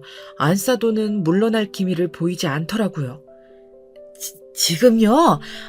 지금은 좀 곤란한데 선약이 있어서요. 시간도 늦었고 다음에 저녁도 같이 할 겸 이번 주말에 보는 건 어떨까요? 늦긴요. 약속은 다음으로 미루시면 되죠. 얼른 나오셔요. 제가 좋은 구경 시켜드릴 테니까. 안사도는 그렇게 말하며 기사를 저희 집 앞에 보내겠다고 했습니다. 아이들을 생각해서라도 더 거절했다간 곤란하게 될 것 같아 어쩔 수 없이 수락하고 집 밖으로 나왔는데 정말 집 앞에 저를 데리러 누군가 와 있더라고요. 저에게 사모님이라 부르며 안사돈이 있는 곳까지 데려다 준다 하더군요. 그 차를 타고 가니 안사돈이 백화점 앞에서 저를 기다리고 있었어요. 그리고 그 자리엔 예상치 못한 한 사람이 더 있었는데 바로 며느리였습니다. 며느리가 저와는 거리를 두고 싶어 할 줄 알았는데 그 자리에 떡하니 저를 향해 손까지 흔들어주고 있어 꽤나 놀랐답니다. 그리고 쇼핑을 같이 하며 새로운 면모를 보게 되었어요. 지금껏 알던 모습과는 달리 곧잘 저에게 팔짱도 끼면서 이 얘기 저 얘기 옮겨다니며 종알거리는데 부침성 좋게 행동하더라고요. 지금껏 저에게 했던 것과는 사뭇 거리감이 느껴질 정도였어요. 어머님, 이 지갑 어머님한테도 어울릴 것 같아요. 제가 하나 사드릴게요. 아니야. 난 이런 비싼 거 필요 없어. 에이, 신혼여행 선물도 제대로 못 해드려서 마음에 걸렸는데요. 제가 하나 해드릴게요. 이걸로 결제해주세요. 제가 몇 번 거절했는데도 저 쓰는 지갑이 낡고 허른 것 같다며 예쁜 주황색 지갑을 챙겨주더군요. 지갑 선물은 원래 그냥 하는 게 아닌데 현금이 없어 못 넣어드려 죄송하단 말까지 하면서요. 순간 제가 알던 며느리가 맞나 하는 생각에 머리를 한 대 맞은 것 같기도 했답니다. 며느리는 시종일관 애교를 부려댔고 반면 안사도는 저를 초대해놓고도 제가 있는지 없는지 모르는 듯 했어요. 명품관을 한 바퀴 돌더니 이 가방을 들었다 저 가방을 들었다 하며 혼자 신나게 쇼핑을 하더군요. 그런데 거기서 일이 생겼어요. 쇼핑을 하면서 지켜보니 직원을 대하는 태도가 상당히 무례하다고 느꼈는데 기어코 작은 언쟁이 일어난 겁니다. 아니, 이거 저번에 내가 사겠다고 먼저 셀렉해놓고 간 거잖아요. 고객님, 여기엔 그런 말이 적혀있지 않아서요. 다시 한번 확인해 주시겠어요? 내가 확인할 게 뭐가 있어. 너 지금 잘리고 싶니? 백화점 명품관 고객을 이렇게 대하면 니들 모가지도 같이 날아가는 거 몰라? 얼마나 무례하게 행동하는지 순간 너무 창피해 저도 모르게 주변을 둘러보게 했어요. 며느리가 말려 겨우 백화점 밖으로 데리고 나갔는데요. 안사도는 분이 풀리지 않는지 혼자 계속 직원들을 욕을 하며 씩씩거리더라고요. 그러다 자기 기분도 풀 겸 와인을 마시러 가야겠다며 저를 끌고 다짜고짜 차에 탔는데요. 그렇게 이어서 저희의 만남은 원치 않게 레스토랑까지 가게 되었지요. 그런데 그 레스토랑에서 전 안사돈과 예상치 않은 일이 터져 언성이 높아지게 되었답니다. 제 평생 이런 일은 손에 꼽는데 그날만큼은 저도 골맞던 상처가 건드려져 참을 수가 없더군요. 일단 먼저 메뉴판을 보고 저도 먹고 싶은 걸 주문하곤 기다리는데 안 싸더니 제가 메뉴판이 영어라 못 읽을 거라 생각했는지 제대로 잘 골랐냐고 묻더라고요. 그런 게 있으면 다음부턴 대신 골라줄 테니 부끄러워하지 말고 말씀하세요. 워낙에 이런 문화는 익숙하지 않으실 거 아니에요? 비하 가득한 발언은 시작일 뿐이었어요. 레스토랑에서 나온 메뉴들, 스테이크와 샐러드, 수프 다 고급스럽고 맛있습니다. 입에서 살살 녹을 만큼이요. 하지만 제 속은 체할 것 같더군요. 그러다 며느리가 잠시 화장실에 가고 갑자기 화제가 저의 지나간 과거 이야기로 번져갔어요. 너무 뜻하지 않은 전개라 당황스러웠지만 안사도는 왜 제게 재혼을 하지 않으셨냐 묻더라고요. 그래서 허심탄회하게 지나간 이야기를 털어놓았고 아들을 홀로 키워 아빠 없이 자라게 한 점이 미안하다고도 말하게 되었어요. 그런데 여기서 이어지는 말이 참으로 경박스럽게 짝이 없었습니다. 나는 혹시나 사부인에게 무슨 하자라도 있는 건가 했는데 다행이네요. 그래요. 가끔 우리 사위 볼 때 아버지 없이 큰 게 티가 나서 내가 다 안쓰러운 마음이 컸는데 그런 사정이 있으셨군요. 아버지 없는 티요? 예, 아무렴 당연히 나죠. 여자도 아니고 남잔데 어떤 부분이라 콕 집어 말할 수는 없지만 사람이 좀 그늘이 있어 보이잖아요. 얼마나 죽어라. 그런 티를 내지 않기 위해 노력하며 살아왔는데 듣자마자 가슴속 한가운데 미세한 균열이 나고 있는 것 같았습니다. 그래서 제가 병원 개원도 도와주려는 거 아니겠어요? 사실 병원이라는 게 위치도 참 중요해요. 아시다시피 저희 건물은 위치도 좋고 절대 망할 리는 없거든요. 사위 입장에서는 얼마나 편하겠어요? 사돈도 저한테 잘하셔야 해요. 그 여잔 제 표정이 어떻게 변하든지 간에 신경 쓰지 않고 계속해서 경솔한 발언을 이어갔습니다. 그리고 가는 게 있으면 오는 것도 있어야죠. 오늘 식사값은 사돈이 계산하세요. 제가 명품관 구경도 시켜드리고 기사 딸린 차도 타드리게 했는데 이 정도는 기쁜 마음으로 하실 수 있죠. 순간 저는 도저히 표정 관리를 하지 못할 것 같아 자리에서 일어섰습니다. 화장실에 갔다 던 며느리가 돌아오고 이상한 분위기를 감지했는지 무슨 일이라 묻는데 굳은 얼굴로 묵묵히 계산서만 들고 카운터를 향했습니다. 한 걸음 한 걸음 옮길 때마다 다시는 만나지 않겠다고 다짐하면서 말이죠. 근데 뒤에서 시시덕거리는 소리가 들려오더라고요. 아니, 저 옆에는 웃기네? 계산 좀 해달랬더니 저렇게 얼굴이 굳어.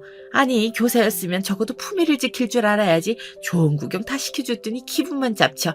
성격이 저러니 일찍부터 과부가 됐지. 뭐라고? 지금 뭐라 했어요? 다시 말해봐요. 그 말에 전 그만 가슴에서 열이 뿜어져 나오는 듯 폭발하고 말았습니다. 그만 계산서로 안사돈을 밀치며 다시 말해보라 고성을 질러버렸습니다. 저도 모르게 욱해 빚어나온 말이었는데요. 아무리 말을 안 듣고 방황하는 아이들에게도 화를 잘 내지 않았던 제 스스로 신기할 정도로 무언가가 버럭 치밀어 올라왔답니다. 과부라고 손가락질 받았던 세월들, 저를 쉽게 보고 접근했던 남자들의 추파, 그것들 전부 상처로 자리 잡아 있었는데 건드려지자 저도 가만히 있을 수가 없더군요. 제 고함에 안사도는 당황해하더니 자긴 그런 뜻이 아니었다며 둘러대더라고요. 며느리 손을 붙들고 쏜살같이 도망가는데 전 올라오는 서러움에 눈물을 쏟아냈습니다. 그대로 집에 돌아와서 한참을 생각해봐도 어찌나 화가 나던지 어쩜 저런 무례한 여자가 있는지 온몸에 열이 오르며 뜨거운 피가 흐르는 기분이었습니다. 그러다 두통까지 몰려와 어떻게 잤는지도 모르게 서둘러 잠에 들었는데요. 그 주 주말 손님이 찾아왔어요. 며느리였습니다. 불편한 이야기가 진행될 게 뻔해 어찌해야 하나 고민되었는데 과일까지 사들고 온 걸 봐 어쩔 수 없이 문을 열어주었어요. 어머님 많이 화나셨죠? 우리 엄마가 진짜 말이 가끔 너무 가시 같을 때가 있어요. 제가 죄송해요. 저 오늘 사과드리려고 왔어요. 며느리는 마치 자신이 잘못한 듯 계속 사과를 하더군요. 사실 자기가 한 말은 아니었지만 사과를 해서라도 기분을 풀어주려는 그 마음은 고마웠답니다. 물론 안사돈을 용서할 순 없었지만 며느리에겐 무슨 죄가 있나요? 시간이 지나기도 했고 며느리가 이렇게까지 하는데 저라고 계속 뻗대고 있을 수 없었어요. 며느리가 진심으로 전한 사과에 그날 저도 모르게 스르르 마음이 풀렸답니다. 그리고 어쩌다 보니 술도 한 잔 가볍게 하게 되었는데요. 좋은 와인을 가지고 왔다며 슬그머니 꺼내는 며느리의 애교에 녹아 둘이서 유리잔에 와인을 담아 홀짝거리게 된 거예요. 이때 전 아주 중요한 대화를 나누게 되었는데요. 지금껏 듣지 못한 며느리의 진심을요. 어머님, 사실 전 처음에 시댁살이 당할까봐 무섭기도 해서 일부러 피하려고 들었어요. 주변에 시집살이 당하는 친구들이 많았거든요. 근데 어머님 살아오신 세월 이야기 들어보니까 얼마나 좋은 분인지 알겠더라고요. 솔직히 너무 감동받았어요. 그래서 저 어머니랑 더 친해지고 싶어요. 마치 딸처럼요. 저 딸처럼 대해주실 수 있죠? 저도 어머님을 엄마라고 생각하고 잘할게요. 말 하나에도 천냥빚을 갚는다는 말이 있잖아요. 말 하나도 참 예쁘게 하는 며느리에게 그날 조금 마음이 가더군요. 그 후로 저는 며느리와 서서히 돈독해졌어요. 이런 변화에 아들 역시 놀라더라고요. 며느리가 콘서트 티켓을 예매해 주어 같이 가게 되었는데 아니 오늘 또 둘이서 시간을 보낸다고요? 이러다 정말 딸 챙기시는 거 아니에요? 하하 하며 기분 좋게 웃더라고요. 아들도 내심 좋아하는 눈치였습니다. 사실 아들은 이미 병원 일로 너무 바빠 마음이 가까워도 물리적으로 시간을 보내기가 힘들었는데 며느리가 있으니 그렇게 마음의 허한 부분이 채워지는 듯 했습니다. 특히나 학교를 그만두고 나서부턴 더더욱 그러했어요. 매일같이 하던 일을 내려놓고 집에서 하루 종일 시간을 보낸다는 게 여유로우면서도 내가 사회에서 기능하지 못한다는 생각이 들어 조금은 쓸쓸한 일이었는데 며느리가 있으니 갑갑할 틈이 없더라고요. 아유, 딸이 엄마를 더 많이 닮았네. 정말요? 제가 엄마 많이 닮았어요? 엄마, 제가 엄마 닮았대요. 동네 시장에 장을 보러 가며 며느리가 따라가고 싶다고 졸라대어 종종 같이 갈 때가 있었는데 아줌마들이 농담 삼아 그런 말을 하곤 했어요. 그 말이 그렇게 듣기 좋더라고요. 며느리는 호칭도 어느새 어머님에서 엄마라고 바꿔 부르기 시작했는데 적응되지 않던 호칭도 계속 들으니 저도 딸처럼 생각하여 반찬거리도 챙겨주고 이것저것 필요한 것들을 챙겨주게 되더라고요. 그러다 너무 좋은 소식까지 덤으로 얻게 되었답니다. 이 소식을 들었을 땐 제가 마치 그 일을 겪은 것처럼 얼마나 기뻤는지 모릅니다. 저 임신했어요. 나 너무 좋아서 진짜 날아갈 것 같아요. 벌써 2개월이래요. 며느리가 임신을 했다는 소식이었습니다. 아들이 나이가 적지 않던 터라 조금 걱정스러웠는데 다행히 며느리 나이가 젊어 금방 임신이 된 모양이더라고요. 며느리의 아이같이 순수한 반응에도 절로 웃음이 터져 나왔습니다. 먹고 싶은 거 해줄 테니 입덧만 가라앉으면 뭐든 말해. 요리 실력은 별로인데 열심히 만들어보마. 엄마 짱이에요. 사실 저희 친정엄마도 요리는 늘 가정부 아주머니가 해주셔서 잘 못하는데 저 엄마 음식으로 호강하겠네요. 며느리는 엄마가 2명이니 너무 좋다면서 임신 후 이것저것 먹고 싶은 것들을 주문하곤 했는데 저는 정말로 제가 집에서 할 수 있는 요리들은 레시피를 찾아가면서라도 다 해다 바쳤어요. 나중엔 이 행동을 정말 뼈저리게 후회하게 되었지만 그때는 기쁜 마음으로 해주었답니다. 내게 소중한 손주에게 먹이는 음식이니만큼 며느리에게 해주는 음식이니만큼 비싼 재료도 공수하여 영양식이라고 갖다 주기도 했지요. 그 보답으로 며느리는 제 생일에 비싼 선물을 택배로 보내주었는데요. 하지만 며느리의 행동이 언젠가부터 변하기 시작했어요. 며느리는 아이를 출산하자마자 저에게 도움을 요청했고 저는 흔쾌히 수락하여 며느리를 도와주고 있었어요. 아직도 기억나는 그날은 제가 손주를 봐주고 있던 날이었는데요. 당연히 손주니 얼마나 예쁘겠어요.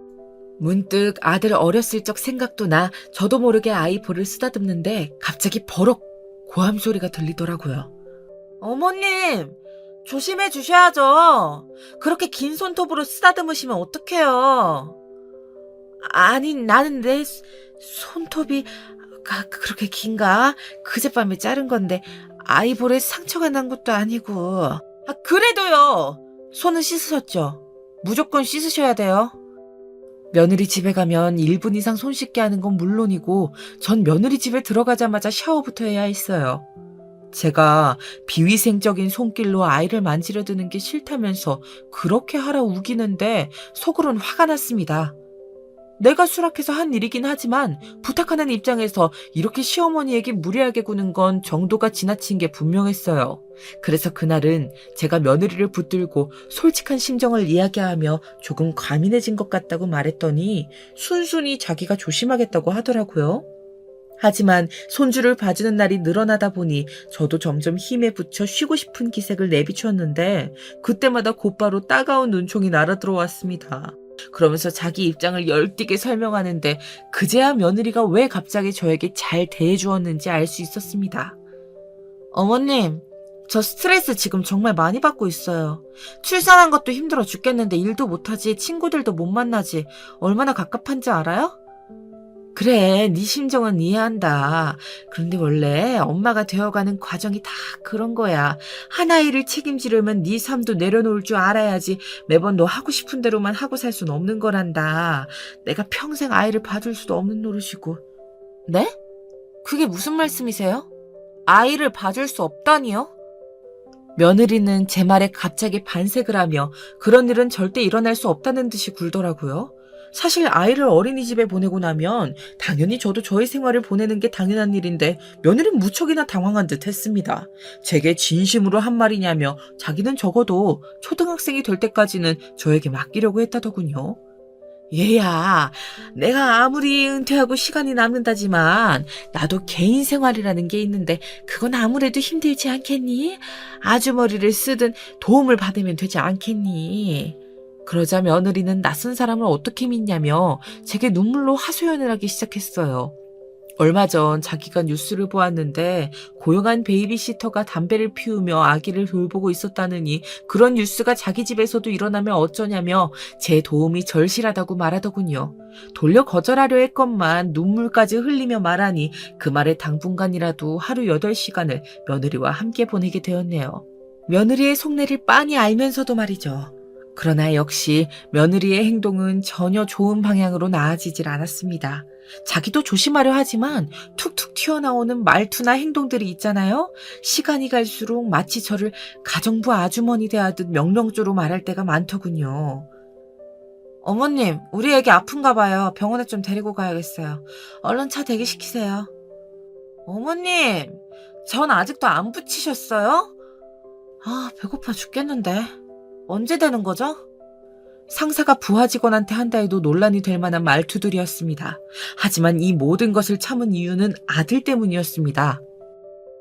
당시 아들은 사돈댁의 도움으로 병원을 개업했는데 아들 얼굴을 봐서 참고 참자고 생각했어요. 갈등 일으키기 싫어하는 제 성격이 미련한 짓을 벌인 것이지요. 그러던 어느 날 기어이 터지고 말았습니다. 어머님, 오늘 고등어 조림이 왜 이렇게 짜요? 아, 너무 짜서 못 먹겠네. 어머님, 그냥 다른 거 구워주세요. 그리고 에어프라이어 있으니까 그거 쓰세요. 집안에 냄새가 진동하잖아요. 생선 냄새가 역하다면서 자기 애한테도 안 좋은 영향이 갈 것 같다고 하는데 실로 당황했어요. 저는 1년간 손주 돌봐주고 집안 청소까지 뒤치다꺼리하느라 무릎이 사가 녹아내릴 것 같은데 맛 평가나 하면서 다시 구우라 말하는 꼬락서니가 정말 견딜 수 없더군요. 저도 모르게 앞치마를 벗어던지고 며느리에게 말했습니다. 그럼 네가 하면 될 거 아니니? 이유식 만드는 것도 전부 내가 하는데 너 먹을 거 정도는 네가 차려야지. 사돈께 요리하는 건 배웠을 거 아니야. 가정부 아주머니가 다 해주셨는데 제가 요리하는 걸 어떻게 배워요? 어머님이 해주시겠다고 한 일이잖아요. 그럼 네가 나를 어른으로 공경하는 태도를 먼저 보였어야지. 그런 것 하나 없이 늘 부려먹으려고만 하는데 어떻게 내가 널 예뻐할 수가 있겠어? 그런데 며느린 제 말에 단 하나도 지지 않으려 하더군요. 비웃으며 이런 말을 하는데 그걸 저의 약점이라고 생각하는 듯 했습니다. 어머님 아들이 병원 개업한 거 다 누구 덕택인지 모르시는 거예요? 설마 모른다고 말 안 하시겠죠? 사돈댁의 도움으로 병원을 개업했을 때 그렇지 않아도 안사돈은 제게 생색을 내며 처가덕을 본다는 말을 하곤 했습니다. 그땐 저도 처가덕을 보는 사실은 맞았기에 그저 감사하다고 잘 부탁드린다는 말을 무수히 반복했지요.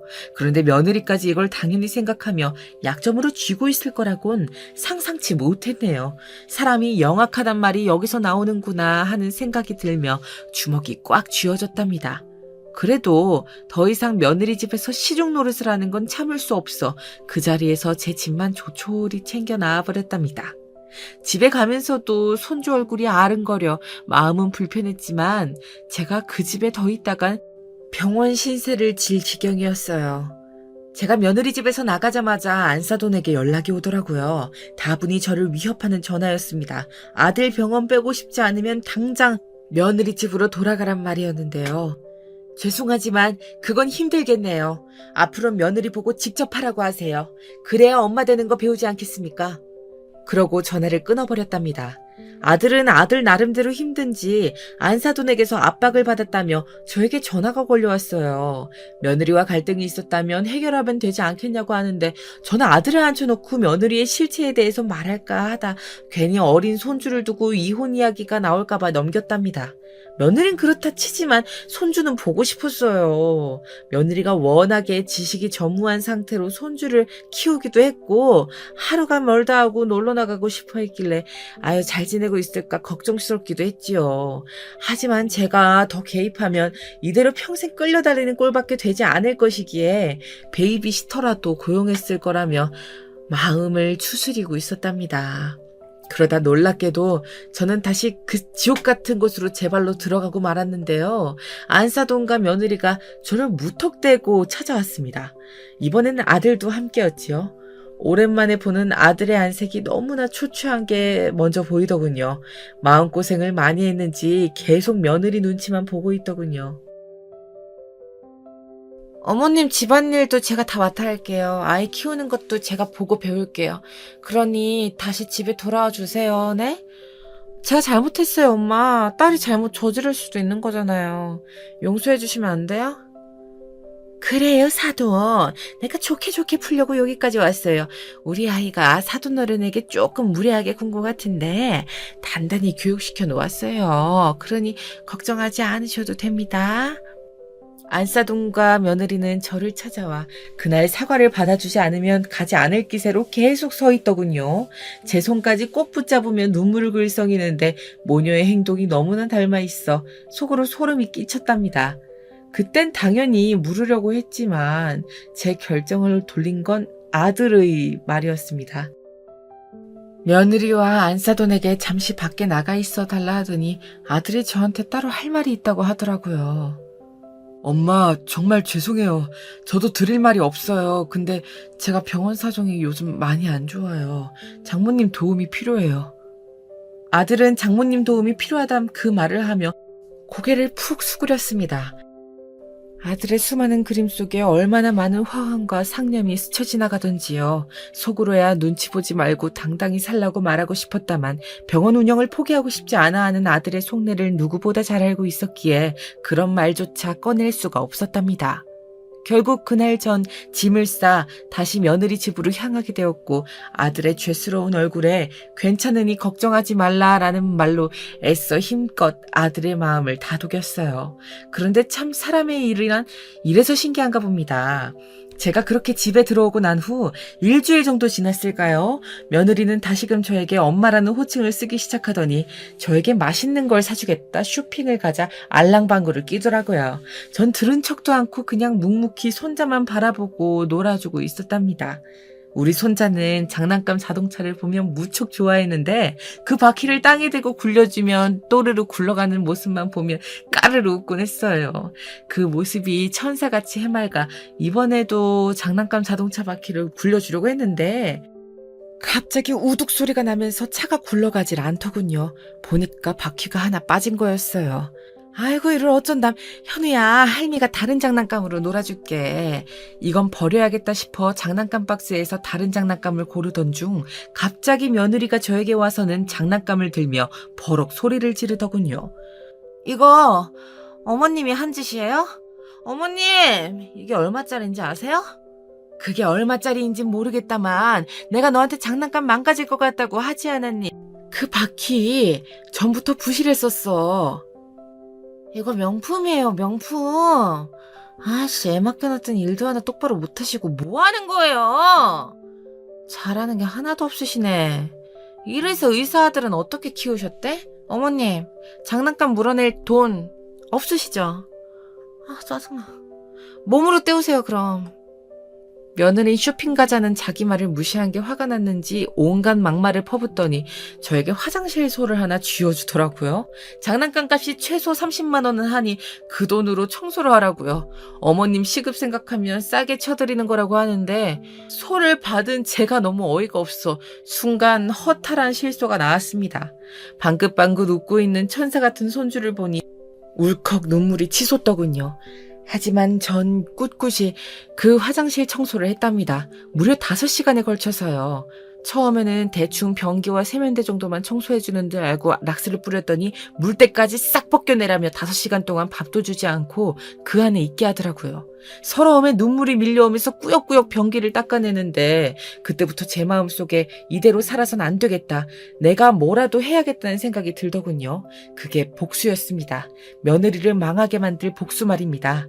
구체적으로 계획에 옮기기 전 저는 이미 짚이는 구석이 있어 흥신소를 운영하는 사촌 오빠에게 며느리에 대해 알아봐달라 부탁을 해놓았어요. 아니, 무슨 일이길래 며느리 뒷조사를 해? 부탁 좀 드릴게요. 내가 꼭 알아봐야 할 게 있어 그래요. 내 인생이 걸린 일이에요. 제가 말한 짚이는 구석이란 며느리가 출산을 하기 직전 일어난 일이었는데요. 그날은 며느리 생일이기도 하여 저와 아들이 직접 축하 파티를 해주기 위해 며느리 집에 가 소고기 미역국을 끓여놓고 기다리고 있었어요. 근데 정리정돈되지 않은 화장대와 침구류가 눈에 띄더군요. 부부끼리 쓰는 방이니 들어가기 조금 머뭇거려지긴 했지만 아들이 허락하여 제가 손을 대기 시작했어요.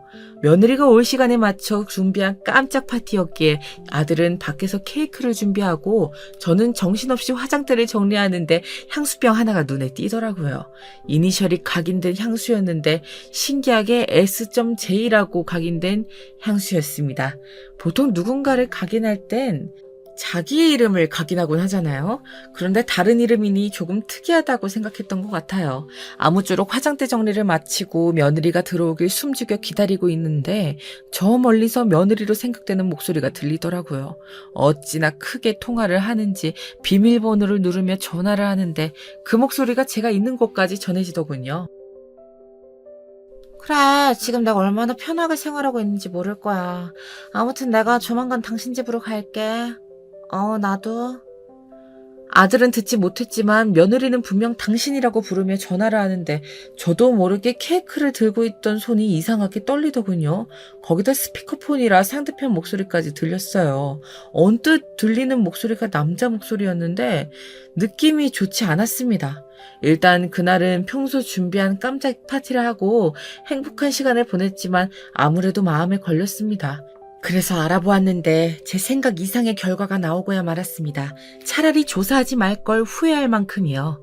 당시 제가 조심스레 물었을 때 며느리는 그 사람을 남자인데 같은 동네에서 자라 허물없이 대하는 친구 관계라고 했는데 실상은 사실혼 관계에 있던 사람이더라고요. 그러니까 동거 형태로 무려 5년을 지낸 사이였습니다.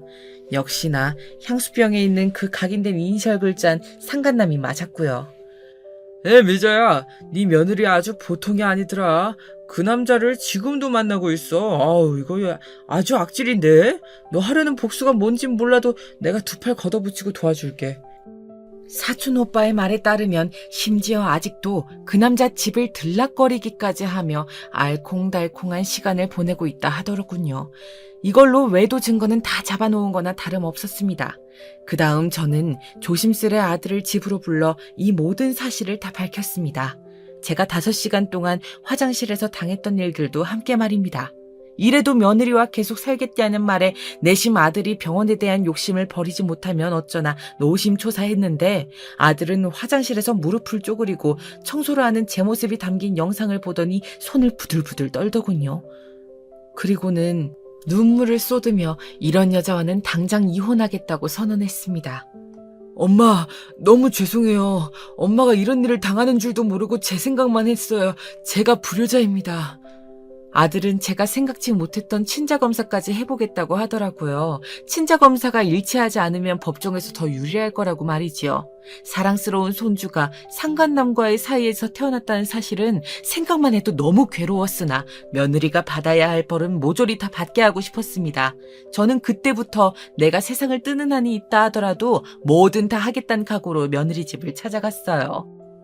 아무래도 제가 안 와 친구들과 못 놀고 있다며 문자통으로 난리를 치고 있었거든요. 제가 상간남과 있던 사진들을 거실 바닥에 흩뿌리자 며느리 안색이 새파래지더라고요. 어머님, 이거 저 아니에요. 어디서 이런 사진을 은큼하게 찍어와가지고, 저 아니라고요. 아니라고? 정말 아니라 말할 수 있니? 너 내 손주가 친손주가 아니란 사실까지 드러나면 니년 머리털을 다 쥐어 뜯어 놓을 거야. 알았어? 제게도 이런 성격이 있었는 줄 미처 몰랐는데요.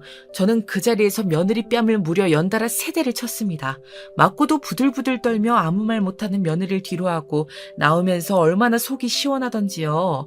마음 같아선 변기솔로 얼굴을 헤집어 놓고 싶은 심정이었기에 안타까움마저 들더라고요. 복수는 이에 그치지 않고 사촌 오빠의 도움으로 며느리가 운영한다는 쇼핑몰과 더불어 커피숍에 관해 글을 올리기까지 했답니다. 큰 타격이 있었던 것 아니지만 누군가 저를 도와주고 있다는 사실만으로도 감사했어요. 상간남과는 어떻게 되었냐고요? 알고 보니 그 상간남이 아이 2을 가진 유부남이었더라고요. 아들이 없는 시간을 골라 그 집에 직접 가선 며느리와의 관계를 낱낱이 까발렸답니다. 결국 그 가정도 파탄이 나고 며느리와 아들의 관계도 정리가 되었지요. 그리고 안사돈이 저를 찾아와 감히 자기 딸 뒤에 이혼이란 꼬리표를 붙이게 했으니 자기도 가만히 있지 않겠다고 하는데 우스워 소금을 가져와 면상에 뿌려줬습니다. 소금에 맞고 쫓겨나는 꼴을 보고 아들과 저는 한바탕 웃었답니다. 하지만 웃지 못할 사실이 있었으니 손주가 상간남과 며느리 사이에 태어난 아들이었단 거예요. 그 사실엔 저도 아들도 억장이 무너질 것 같더군요. 그 이후 며느리의 집안이 어떻게 되었는지 알 길은 없어요. 대대로 부자였으니 잘 살 수도 있겠죠. 또 다른 남자를 골라 살 수도 있었겠고요. 하지만 이 정도 복수를 하고 끝낸 것만으로도 전 충분히 만족한답니다. 매일 이혼한 여자들 뒷담화 있던 며느리가 그 신세가 되었으니 자존심에 얼마나 스크래치가 났겠어요. 그래서 후회가 없답니다. 요즘은 돌아온 아들에게 고마운 마음도 큽니다. 이혼 소송이 마무리되고 아들은 저에게 이런 말을 하더군요. 엄마가 아니었으면 내가 출세에 대한 욕심을 버리지 못했을 거예요. 병원에 대한 집착 놓게 해주셔서 감사해요. 그래, 한번 우리 다시 잘 살아보자꾸나. 전 아들과 다시 한번 잘 살아보자는 다짐을 하면서 그렇게 화해 아닌 화해를 했답니다. 앞으로도 저와 아들 잘 살아갈 테니 지켜봐 주세요. 후기를 들려줄 수 있는 기회가 생긴다면 또 찾아오겠습니다.